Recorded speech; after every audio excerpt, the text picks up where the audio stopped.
Assalamualaikum warahmatullahi wabarakatuh. Waalaikumsalam warahmatullahi wabarakatuh. Terima kasih atas kehadirannya dan loyalitasnya untuk menunggu dan kemudian kita interview setelah sidang. Ya. Ada dua hal yang ingin saya garis bawahi sebelum memberikan kesempatan kepada rekan-rekan yang lain dan juga prinsipal Mas Roy Suryo. Pertama, ya, ada kesan yang kuat bagi termohon dan termasuk ahli untuk mendinai putusan yang sudah mengabulkan permohonan bahwa yang namanya penangkapan, penahanan dan sebelumnya penggeledahan itu tidak sah. Dan jangan lupa, tidak sahnya itu tidak hanya didasarkan pada undang-undang, tetapi didasarkan pada tindakan penyidik. Pertama, dikatakan tidak ada alasan subjektif yang bisa terpenuhi. Berusaha melarikan diri, menghilangkan barang bukti, dipanggil 2 kali, mangkir dan lain sebagainya. Yang kedua adalah tindakan sewenang-wenang. Kalau kita ingat bahwa kontrak dalam tanda kutip penyidik dengan Mas Roy dan Dr. Tifa adalah mereka tidak ditahan, tapi mereka kemudian wajib lapor. Dan wajib lapor itu dipenuhi dengan patut, dengan layak, dan kemudian dengan taat. Sehingga tidak ada alasan memang untuk menangkap. Dan itulah yang kemudian ditangkap oleh hakim pra-peradilan. Tetapi dalam sidang tuntutan ganti rugi yang seharusnya tinggal menentukan kira-kira besarannya, menurut kami berusaha didinai putusan-putusan tersebut untuk mengatakan bahwa walaupun sudah ada putusan yang mengatakan bahwa penangkapan, penahanan dan sebelumnya penggeledahan tidak sah, tapi tidak serta-merta kemudian berhak atas tuntutan ganti rugi. Ya. Padahal kami berpendapat ya pasti berhak karena sudah ada putusan pengadilan, kecuali kalau belum ada putusan pengadilan hak. Tetapi masalahnya adalah apakah kemudian hak tersebut dengan besaran berapa pengabulannya oleh hakim seperti apa, maka itu adalah kewenangan hakim sepenuhnya. Tetapi apa yang kami minta itu tidaklah kemudian di luar penghitungan yang di luar perhitungan rasional. Tidak irasional. Kami meminta tuntutan ganti rugi 106 juta rupiah untuk kerugian material, dan itu sesuai dengan plafon 100 juta, hanya lebih 6 juta saja. Dan tuntutan imaterial juga yang cuma 100 juta dalam tanda kutip, dan itu dikatakan oleh ahli tadi bahwa boleh penghitungan tuntutan imaterial. Apa yang kita katakan dengan imaterial itu jauh lebih luas, lebih punya nilai dibandingkan dengan apa yang dicontohkan oleh ahli tadi. Ahli tadi bicara tentang opportunity loss yang lain yang tidak jelas, tapi Mas Roy sudah mengatakan soal nama baik, ya, kemudian track record dan lain sebagainya yang tercederai, terganggu, dan itu proven, dibuktikan dengan bunga papan dan lain sebagainya. Nah, karena itu kami memohon mudah-mudahan ya setelah nanti kesimpulan sidang kemudian putusan itu siang hari, biar kita bisa lihat sidang di Pengadilan Negeri Jakarta Timur, Dr. Tifa, maka mudah-mudahan sidang ini bisa dikabulkan. Berapapun angkanya itu nggak penting, yang penting kita berusaha menegakkan keadilan, dan berapapun angkanya pasti akan disumbangkan ke yayasan sosial. Itu saja, silakan. Yang lain dulu. Yang lain dulu ya, Bang Ristan. Terima kasih. Jadi tadi sebenarnya kalau kita lihat ya, waktu yang diberikan juga sebenarnya dibilang cukup tidak, kurang iya. Ada beberapa pertanyaan yang sebenarnya yang banyak yang harus kita kupas dari ahli tadi ya. Nah, tadi yang ingin kami tanyakan adalah masalah yang telah disampaikan Bang RH tadi, bahwa ahli dalam hal ini tidak pernah melihat putusan pra-peradilan nomor 99 peradilan pertama ya Bang ya? Ya, nggak pernah baca. Tidak pernah membaca. Dan ahli tadi menyatakan bahwa alasan penahanannya adalah subjektif ya. Artinya melihat bahwa pelimpahan harus ditahan. Bagaimana dengan ancaman yang 5 tahun? Apakah harus ditahan? Nah, kalau melihat kurang 5 tahun. Ancaman di bawah di atas 5 tahun kan harus ditahan. Kalau tidak 5 tahun berarti tidak ditahan. Apakah harus ditahan? Kan begitu. Nah, ini ketika tadi rekan-rekan kita menanyakan apakah melihat pertimbangannya, putusannya tidak. Karena kita jelas-jelas kita melihat dalam pertimbangan tersebut bahwa majelis menyatakan itu tidak sah karena melihat ada wajib lapor. Wajib lapor itu sudah berapa kali dilakukan oleh Pak Roy. 30. Tidak pernah absen. Itu salah satu hakim menyatakan bahwa ini tidak sah. Kemudian kedua juga kooperatif untuk pemeriksaan semua segalanya ya Pak ya, kita sudah kooperatif. Artinya tidak ada alasan sebenarnya untuk menahan dalam rangka pelimpahan tahap 2 ini. Nah, inilah pertimbangan-pertimbangan ini yang tidak didengar apa tidak dilihat ya, tidak dibaca oleh ahli. Nah, itu mungkin yang salah satu dari kami. Itu Bang. Jadi sebelum Mas Roy ya, Mas Roy, jadi gini, ahli itu yang dimintakan adalah pendapatnya. Dan ahli itu mendasarkan pendapatnya tentu pertama adalah berdasarkan undang-undang dan juga berdasarkan putusan.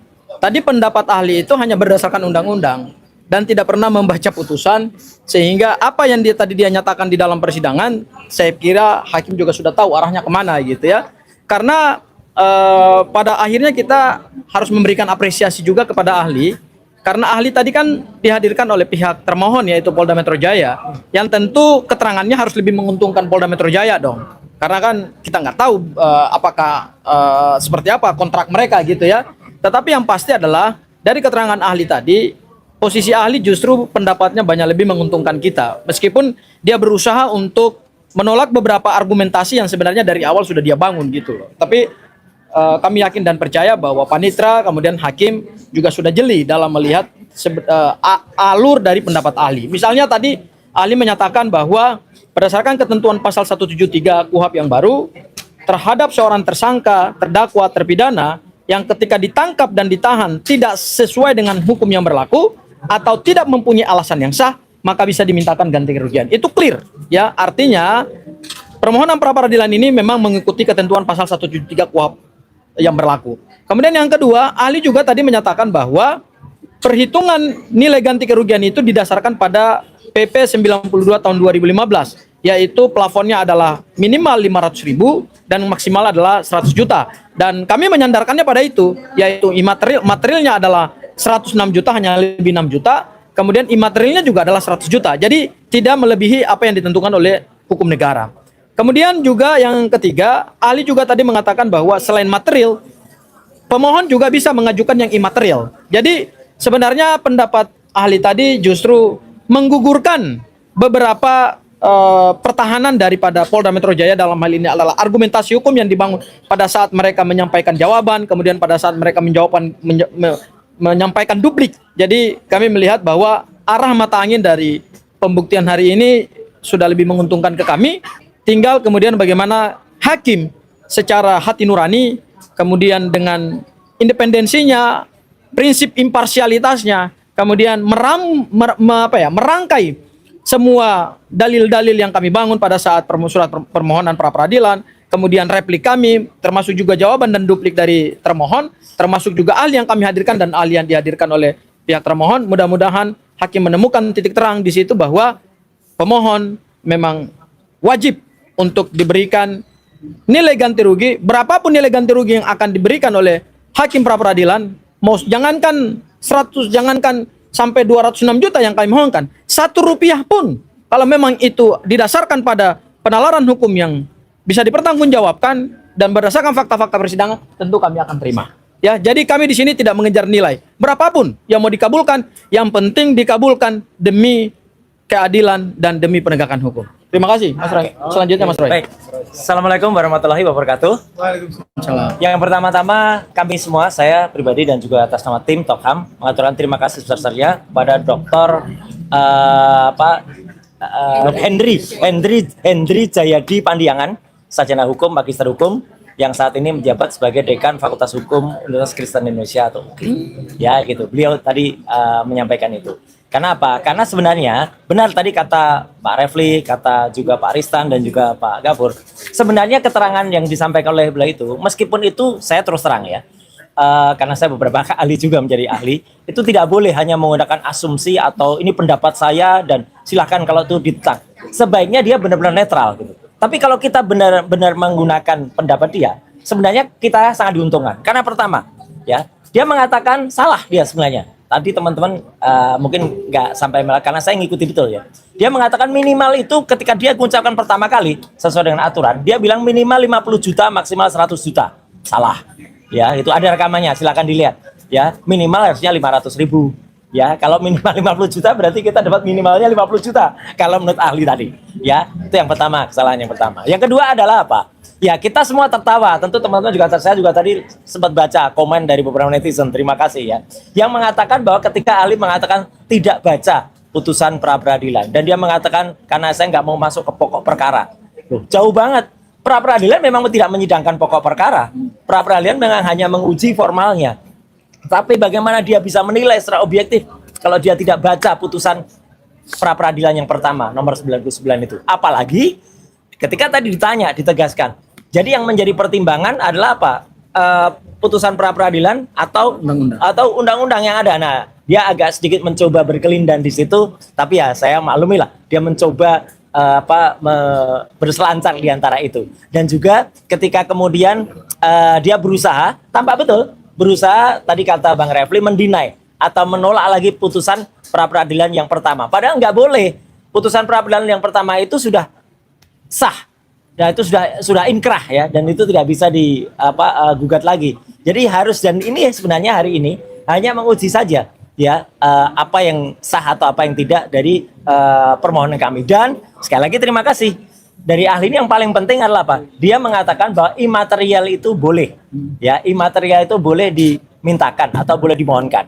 Ya, hanya mungkin dia tadi menggunakan dasar yang kemudian dibacakan lagi oleh Mas Gafur Sangaji. Jadi sekali lagi, tolong ya, ini pesan saya kepada semua ahli, kalau mau bicara soal undang-undang, baca dulu undang-undangnya. Ya gitu. Dia tadi juga nggak baca undang-undang tentang kerugian negara itu, nggak baca, baru dibacakan Mas Gafur, baru dia membaca. Jadi itu ya pendapat saya. Tapi sekali lagi saya ngaturkan terima kasih kepada Pak Dr. Hendri Jayadi Pandiangan, karena apa? Sekali lagi itu menguntungkan kami. Ya, itu menguntungkan kami untuk biar kami nantinya akan bisa melakukan simpulan yang besok akan kita bacakan jam 2. Bukan dibacakan, sorry, diserahkan. Tidak ada pembacaan. Jadi hanya diserahkan jam 2 siang. Dan insya Allah meskipun tadi hakim belum memastikan, tapi kita mohon hari Kamis itu putusannya juga siap. Supaya kita bisa dan yang penting lagi bukan hanya hari Kamis, apa? Hari Jumat lusanya. Silakan datang lagi untuk pra peradilan yang keempat. Ya, kita sudah mendaftarkan pra peradilan yang keempat dan jadwalnya adalah besok hari Jumat. Ya, Jam kita 9. tunggu jam 9 ya, jam 9 pagi. Jadi itulah pra peradilan keempat. Tentang apa? Tentang pencekalan. Ya, gitu. Ya, pencekalan dan ada beberapa ya gitu, tapi yang penting tentang pencekalan. Jadi sekali lagi terima kasih kepada teman-teman semua, dan sekali lagi apa yang kita mohonkan itu adalah tentang kerugian ya, ganti kerugian soal uang ya gitu, tapi bukan, jangan dinilai uangnya karena kami tidak melihat apa itu uangnya, tapi uang itu didapatkan dari mana dan siapa pengguna uangnya. Jadi selama pengguna uangnya itu adalah clear, baik, dan kita akan salurkan kepada yang berhak, itu tidak perlu katakan dipertanyakan lagi ya, karena apalagi kalau uang itu digunakan secara tidak sah seperti ini. Nah, kalau ini orang menggunakan uang tidak sah kayak gini nih ya gitu, silahkan dibaca sendiri keterangannya. Jadi kita menggunakan itu putusan ini, insya Allah akan kita manfaatkan untuk sahabat-sahabat, untuk teman-teman yang lebih memerlukan. Sampai jumpa besok mungkin singkat banget ya gitu, tapi silahkan jumpa lagi. Yang ramai adalah hari Kamis dan juga hari Jumat di tempat ini. Sekian, terima kasih. Wassalamualaikum warahmatullahi wabarakatuh. Waalaikumsalam. Ya, Cukup ya. uang tidak jahat. Nah, uangnya nggak jahat, tapi yang jahat adalah menggunakan uang itu. Nah, itu yang jahat. Tidak, itu mendapatkan uang dengan cara tidak halal. Nah, itu makanya kita halal. Ya, oke. Terima kasih ya. Terima kasih Pak.